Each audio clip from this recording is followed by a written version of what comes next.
l'opportunité de se présenter. Je m'appelle Sylvain Charles Dumou, je vais me présenter. Le président a déjà tout dit. Alors, je voulais vous entretenir sur certains points importants en affaires. C'est vrai, on va aller en affaires. Mais la question qu'il faut se poser, faut-il absolument aller en affaires? Faut-il aller en affaires à tout prix? Quand aller en affaires, ça c'est l'angle que je vais vous entretenir là-dessus aujourd'hui. Il y a d'autres points que vous allez voir dans les prochaines présentations, notamment le marketing, la vente, les ressources humaines, les opérations, la technologie, le développement de la marque, la stratégie de pénétration des marchés. On va voir l'approche de la diversification qui parle aller en affaires. Quand on a s'est développé jusqu'à un certain niveau, il faut parler aussi de la diversification. On va également regarder c'est quoi la limite entre la famille et les affaires, les types d'affaires, l'interprétation de ce qu'on appelle une soft-analyse personnelle et soft-analyse en termes dans un modèle d'affaires. On va regarder les compréhensions des types de personnalités parce que quand on va aller en affaires, il faut aussi comprendre c'est quoi sa personnalité. Je reviens sur le premier point que je voulais parler plus en détail avec vous cet après-midi. Quand aller en affaires, faut-il aller en affaires à tout prix? Les bienfaits d'aller en affaires et les avantages d'aller en affaires. Quand aller en affaires, je prends une famille. Je suis au Canada, je situe dans le référentiel. Une famille qui a 100 000, 125 000 de revenus familiales. Et subitement, il décide d'aller en affaires. Premier conseil, si vous êtes dans une telle situation de 75 000 à plus, 75 000 à plus, vous voulez aller en affaires, premier conseil, ne jamais aller en affaires à deux au même moment. Ça, c'est la première chose. Très important. Pourquoi? Parce que les affaires donnent aussi l'AVC. Je ne vais pas cacher les mots, je ne vais pas vous cacher, je vais vous dire les choses de manière crue. Ça donne l'AVC. Et pour juste, à titre d'illustration, il y a des gens qui étaient à revenu familial de 100 000, ils sont partis en affaires. 2 ans après, les revenus familiaux sont passés à 10 000, 20 000, 30 000, ou alors complètement en dessous de zéro. En dessous de zéro veut dire qu'il est endetté et il est en train de vendre la maison, c'est la faillite qui a embarqué, ainsi de suite. Faisons très attention. Et là, j'ouvre la fenêtre pour parler de suivisme. Évitons le suivisme quand on va aller en affaires. Il ne faut pas aller en affaires parce qu'on a vu tel aller en affaires. Il faut toujours faire l'analyse de ses points forts et de ses points faibles, ce qu'on appelle le SWOT analysis qu'il faut faire en amont. C'est très important. Maintenant, quand on a identifié ça, il faut aussi choisir le domaine d'affaires. Il y a des affaires qui sont plus dangereuses que d'autres. Il y a des affaires qui demandent plus de prérequis que d'autres. Et donc, il est de votre mandat d'analyser. Troisième chose, il faut toujours rencontrer un coach en analyse d'affaires, en développement d'affaires. Les coachs en développement d'affaires ont des outils pour vous évaluer parce que pour le moment, les gens ne sont pas capables de s'auto-évaluer. Et du coup, il peut y avoir des erreurs au niveau de l'appréciation. Alors, quelqu'un qui a des revenus à 75 000 en montant familial, alors moi, je recommanderais toujours cette façon de faire. Une personne reste en emploi et l'autre peut pas. Une personne est en temps plein en emploi, l'autre va en temps partiel en emploi. Pourquoi? Parce que je vais embrayer avec l'autre domaine qu'on appelle le financement. Celui-là qui est en emploi, son crédit va beaucoup aider au moment d'engager le financement. Parce que beaucoup d'affaires ici, il faut toujours aller chercher un financement bancaire. Les financements fonds propres dépendent du niveau d'affaires. Je parle ici d'une affaire qui commence à aller à partir de 127, 200, 250 000 en montant, où on peut ne pas avoir le cash flow. En ce moment, on va solliciter la banque. Si on sollicite la banque, attention, si vous êtes tous à zéro, pas zéro, si vous n'avez pas de revenus d'emploi, vous n'allez pas du tout avoir le financement. Impossible. Parce que la banque va avoir des garanties. Les garanties, c'est quoi? C'est que si votre affaire ne marche pas, c'est quoi l'élément de backup? L'élément de backup devient donc celui-là qui est encore en emploi. Donc, s'il n'y a personne qui est en emploi, la banque aura de la misère à vous financer et vous risquerez de passer à côté d'une opportunité d'affaires. Donc, stratégiquement, si c'est madame, parce que généralement, les hommes sont plus portés à aller en affaires, si c'est madame qui est en emploi, madame devait rester en emploi, messieurs aussi devaient aller en mode low balancing. C'est-à-dire que quoi? C'est-à-dire qu'il a un pied en affaires, un pied en emploi. Pourquoi? Parce que le un pied en affaires permet de jauger la température, de jauger l'affaire, de s'assurer que l'affaire là peut fonctionner. À quel moment basculer en temps plein? Voilà le point culminant. Et comment on va l'identifier? À partir du moment où vous avez identifié que votre revenu d'affaires est moitié de votre revenu d'emploi, ça, je vous dirais, ça c'est le point culminant de basculement. Et pourquoi on bascule en ce moment-là? Si vous partez, vous basculez en remplaçant un salaire, c'est-à-dire que vous avez une petite entreprise de 5 personnes et quand vous revenez en temps plein dans l'entreprise, votre présence, votre implication permet de couper un ou deux emplois. Ça, c'est très important. En ce moment, au lieu de 50%, juste en coupant un ou deux emplois, vous montez déjà à 65% de vos revenus. C'est bon. Avec votre implication à 100%, vous allez remonter au bout d'un an, 2 ans, aller chercher les 100%. 100% veut dire au bout de 2 ans, vous commencez à aller chercher les revenus que vous aviez en emploi. Ça, c'est bon. Maintenant, avant que vous n'alliez en affaires, il y a donc le système de financement. Le financement, là, il est stratégique. Il se planifie. Vous voulez en affaires, on ne se lève pas de matin, boum, je vais en affaires. Non, ça prend une planification en avant. C'est-à-dire, 1 an, 2 ans, vous êtes arrangé pour avoir de très bons revenus d'emploi, tels que votre avis de cotisation vous donne 100 000 et plus. Donc, la banque va regarder et va dire, ça c'est un bon profil. Deuxième chose, vos cartes de crédit, nettoyez-les. Je parle de la cote de crédit. Nettoyez vos cartes de crédit. Les cartes de crédit, là, quand vous avez le minimum à payer de 100 $, payez 110 $ pour que vous soyez toujours en plus. C'est une stratégie. Je crois que mon ami qui est dans les assurances ne va pas vous dire le contraire, ou ceux qui sont dans les finances ici ne vous diront pas le contraire. Ça vous permet de pouvoir rapidement, en 1 an, vous pouvez remonter votre cote de crédit. Vous devez aller chercher une cote de crédit qui est autour de 700, 725, vous êtes bon. 725 là, vous permet d'aller chercher un excellent taux pour votre affaire. Parce que le taux qu'on vous donne d'emprunt est aussi fonction de votre code de crédit. Ça, c'est important. Si on ne connaît pas ça, on est en train d'aller en affaire à l'aveugle. Alors, une fois qu'on a regardé, validé ces éléments-là, donc, on va dire que toutes les lumières sont ouvertes et donc, on peut embarquer. Troisième chose, 2 façons d'aller en affaire. On peut aller en affaire sous mode passif ou on peut aller en affaire sous le modèle actif. Actif veut dire que vous êtes impliqué 100% dans les opérations.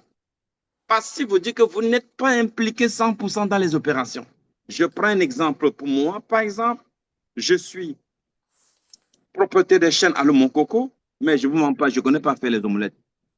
Donc, je ne suis pas impliqué, je ne suis pas actif à 100% dans les opérations. Quand vous allez en affaires et que vous êtes impliqué dans les opérations, c'est un avantage parce que vous coupez de beaucoup les coûts d'exploitation. Et ça, c'est un élément capital. C'est pour ça que vous allez voir 2 personnes, la même affaire, le même chiffre d'affaires. Ne confondons pas le chiffre d'affaires, le revenu, ce que j'appelle la marge nette. Le même chiffre d'affaires, mais l'autre fait de l'argent et l'autre ne fait pas. L'autre, quand le comptable termine de faire l'analyse financière, la balance financière, il est au négatif. Alors que l'autre est au plus. L'autre est positif, a dégagé de l'argent parce que ses coûts de mes opérations sont maîtrisés. Ça, c'est un autre point qu'on va voir plus tard dans notre présentation. Mais aujourd'hui, je veux qu'on garde à l'esprit que si on veut aller en affaires, il faut aller de manière dégraissée. Une personne va, une personne va en temps partiel, l'autre reste encore en emploi. Première chose. Deuxième chose, quand l'affaire a commencé à générer 50% de nos revenus d'emploi, ça, c'est ce qu'on appelle le point culminant de basculement en temps plein en affaires. C'est très capital. Sinon, vous allez vous retrouver en train d'aller en affaires immédiatement. Et au bout d'1 an, ça ne marche pas et vous êtes dans la marque, comme les Québécois disent. C'est la faillite qui va suivre. Et ici, quand des paiements sont manqués, 1, 2, 3, 4 fois, la banque commence à vous dire, ça ne marche pas. Malheureusement, là, il va falloir qu'on récupère notre argent. et vous vous retrouvez dans des sérieux problèmes. C'est vrai, l'opium est là pour vous galvaniser, pour vous motiver, mais on a aussi la responsabilité de l'éducation en affaires. Qu'on vous donne les outils, qu'on vous donne les éléments pour que quand vous prenez des bonnes décisions, pour que vous puissiez prendre de bonnes décisions. Sinon, Monsieur le Président, vous risquez d'être fusillé dans la rue, on va vous dire, ah, c'est lui qui m'avait motivé à aller en affaires, voilà, ma vie ne donne plus rien, comme on a vu aussi en immigration. Il y a des gens qui disent, l'immigration à tout prix, je suis contre. L'immigration choisie, oui, c'est important. Parce qu'on ne prend pas de bonnes décisions, les conséquences sont dévastatrices. Alors, c'est important, important, important que nous prenions ces éléments-là en considération. 1, la cote de crédit. 2, ne pas aller tous les deux. Je parle du couple en affaires. 3, ne pas aller en affaires tout de suite en temps plein. Aller d'abord en temps partiel. Par la suite, basculer. La situation n'est pas la même chose. Cet exemple-là s'applique très bien pour, par exemple, je vous prends un plombier. Un plombier qui travaille pour une entreprise, il travaille en temps partiel, le samedi et dimanche, il fait ses affaires, il crée son entreprise. Le samedi et dimanche, il fait ses petits boulots, il regarde qu'est-ce que ça génère. Et par la suite, quand il réalise que ce qu'il gagne en temps partiel représente 50% de ce qu'il gagne dans son entreprise, là, il dit, c'est le timing, il bascule. C'est comme ça, c'est le modèle. Si on ne fait pas comme ça, c'est qu'on fait à l'aveugle. C'est qu'on ne fait pas de manière intelligente. Alors, troisième chose, et c'est la dernière, je veux dire ça avant de sortir, les avantages et les inconvénients de l'affaire. Quand vous partez en affaires, gardez à l'esprit que vous allez travailler 2 fois le nombre de temps que vous travaillez chez votre employé, votre employeur. C'est important. Ne rêvez pas que, ah, mais je veux venir en affaires, je vais travailler moins, je fais plus d'argent. C'est faux. On va travailler toujours plus. Ça, c'est le premier désavantage. Mais l'avantage, c'est qu'on est free dans sa tête en termes de libération, surtout pour la famille. On peut se prendre un congé de 1-2 jours, on n'a pas de compte à rendre quelqu'un, on y va rapidement. Et aussi, troisième chose, c'est important parce que quand vous allez en affaires aussi, vous allez avoir un volume de travail plus élevé, mais un stress qui a une nature différente. Il y a le stress, mais le stress, là, ce n'est pas la même chose que celui-là qui a un employé qui dit, je n'ai pas reçu ton rapport, tu es rendu où, pourquoi tu n'as pas livré, on t'envoie les demandes d'explication. Ça, c'est un autre type de stress. Ou alors un autre type de stress où le matin, tu es en train de courir avec les enfants, oh, je vais venir en retard, parce que dans certains emplois, après 3, 4, 5 retard, on vous met dehors. Ah. Je suis un exemple typique pour vous parler de ça parce que j'ai été un directeur régional, une position très élevée en exécutif, chez Bell et chez Vidéotron. Et j'ai développé beaucoup d'entreprises. Je suis rendu à presque 15 entreprises aujourd'hui, dans des domaines variés. Donc, je suis un exemple vivant à côté de vous. Si je vous donne ces indicateurs-là, prenez en considération. Et je vous parle encore plus de ça parce que quand j'étais encore chez Bell, j'étais gestionnaire de portefeuille affaires. Portefeuille affaires, ça veut dire que chaque jour, je voyais des entreprises dans mon portefeuille qui disent, j'ai fermé la porte. J'ai fermé la porte. J'ai fermé la porte. Et donc, tu pouvais comprendre, voir comment ça fonctionne. C'est quoi le portefeuille? J'avais accès à tout. Donc, je pouvais facilement mesurer de l'extérieur, sans encore rentrer dans les affaires, comment ça fonctionne les affaires. Et généralement, quand vous avez traversé la barre de 5 ans, vous dites que vous avez survécu. Et je peux vous dire, vous avez pris l'envol. Et à partir de ce moment-là, vous montez, et je vais vous présenter la prochaine fois l'arbre, le cycle de développement d'une affaire. Quand vous arrivez à la phase de saturation, vous pensez à la stratégie d'expansion géographique pour monter sur un autre maillon et continuer à planer. Ou vous allez en mode diversification. Tout ça, ce sont des méthodes, des outils pour pouvoir rester longtemps en affaires. Sinon, vous pouvez avoir une affaire aujourd'hui, au bout de 10 ans, on n'en parle plus. Exemple, regardez les gens qui avaient les appareils photo. À un moment donné, boum, on ne parle plus d'appareils photo parce que les téléphones ont changé. C'est ça aussi les affaires. Donc, si celui-là qui faisait dans les appareils photo n'avait pas diversifié et qu'une situation comme ça arrive, c'est le chaos. Donc, c'est important de varier, de diversifier. Si vous êtes dans la restauration, je suis dans les petits déjeuners. Bientôt, je vais avoir les restaurations du soir. Il faut varier. Si quelque chose arrive pour les restaurations du jour, je suis clean, je continue à rouler. Je suis dans l'immigration, je suis dans la restauration, je suis propriétaire de la plus grosse polyclinique à Douala aujourd'hui, qui a 125 employés.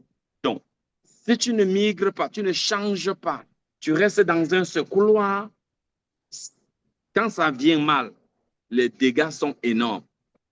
Je crois que j'ai fait le tour du petit angle que je voulais positionner aujourd'hui. Quand aller en affaires, pourquoi aller en affaires? Aller en affaires parce que ça nous donne notre liberté.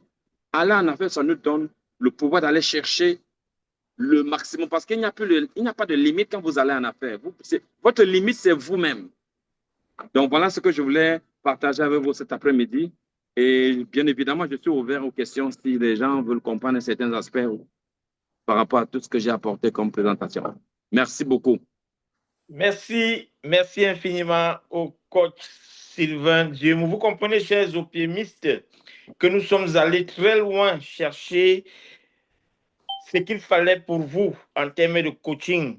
Nous parlons là d'un homme d'expérience et qui ne verse pas dans le verbiage parce que nous avons nous-mêmes été au centre de ces investissements. Nous avons été en Afrique pour voir les investissements de M.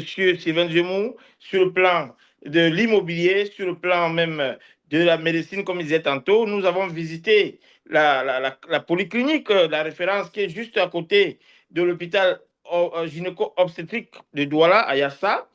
Et bien évidemment, nous sommes allés dans ces franchises Allo Mon Coco également pour voir comment il s'organise avec son personnel au quotidien. Nous sommes allés dans son bureau d'immigration. On a vu comment des milliers de dossiers s'empilent au quotidien parce que de plus en plus, M. Sylvain Djemou et sa team sont opérationnels et convaincants au niveau des résultats. Et donc, au niveau même du background de sa formation, nous sommes allés fouiller. On a retrouvé ses traces dans de grandes écoles de marketing au monde. Et donc, c'est un homme averti qui vous parle aujourd'hui et nous vous invitons véritablement à vous connecter désormais tous les dimanches pour ne rien manquer de la minute de coaching. Et nous allons donc remercier notre grand conseiller pour cette disponibilité. Nous savons qu'il a fort à faire, mais il vient de nous prouver qu'il dispose d'une détermination largement suffisante pour contribuer à ce que les membres de l'OPM soient compétitifs. Alors, on va prendre une ou deux questions, juste une ou deux questions, parce que juste derrière lui, nous prenons notre invité.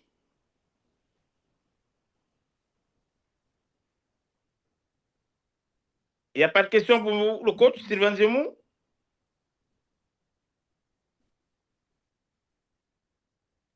OK, voilà, pas de questions, mais j'allais quand même demander au coach, est-ce que le coach est là?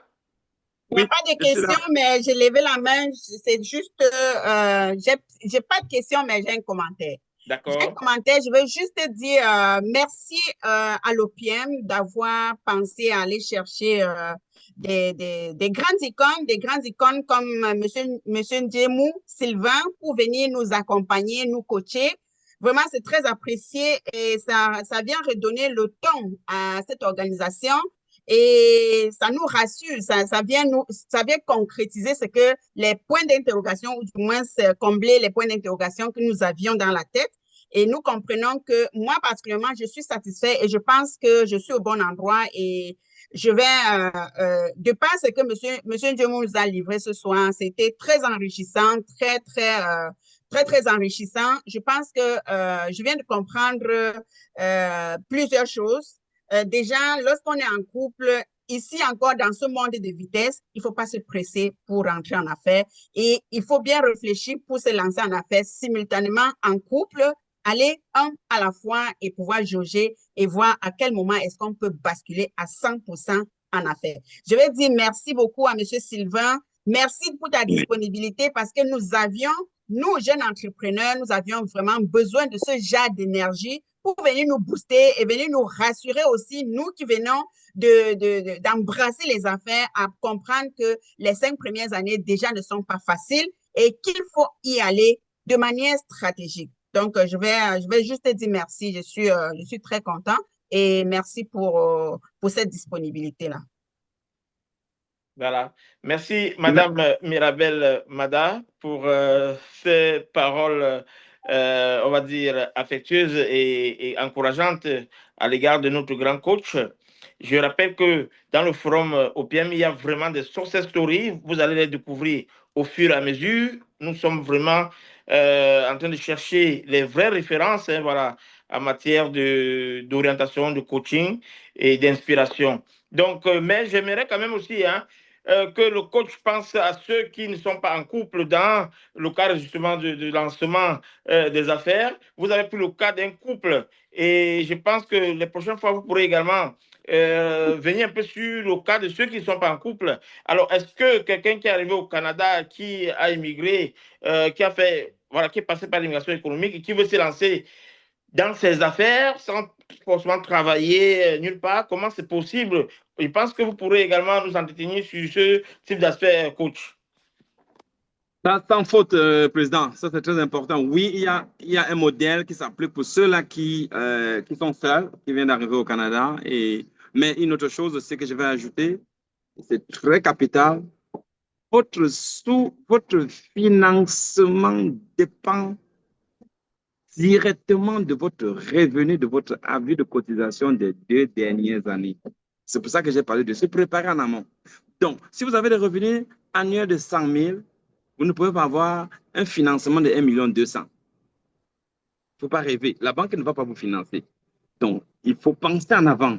Maintenant, pour celui qui est seul, bien sûr, il va aller avec le modèle tout à l'heure. J'ai une autre recette que je donne j'allais oublier, j'ai une autre recette que je donne à ceux-là, par exemple, qui sont seuls.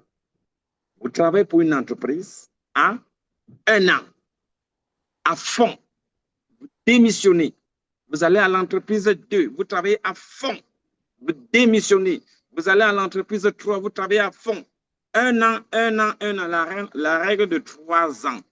Après 3 ans, travailler dans 3 entreprises différentes, vous avez ce que je dis, la compétence.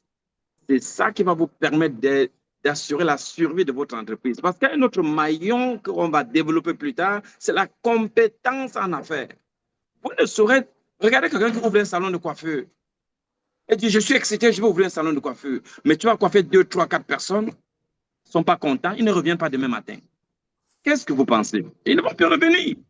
Et tu vas être en train de souffrir en développement. Développement veut dire chercher de nouveaux clients. Et la fidélisation, ça va te tuer. Et quand tu lances une affaire, la fidélisation n'est pas là. Tu travailles 4 fois, 10 000 fois pour développer. Mais si tu travailles bien, la compétence est au rendez-vous, maintenant, les autres, ceux-là vont être des ambassadeurs.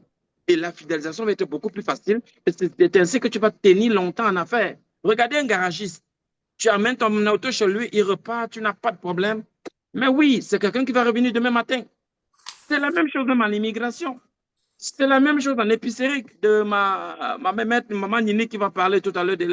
En passant, je rappelle que j'ai été propriétaire d'un dépanneur à Montréal de 2012 jusqu'en 2016. Donc, j'en ai roulé pour 4 ans.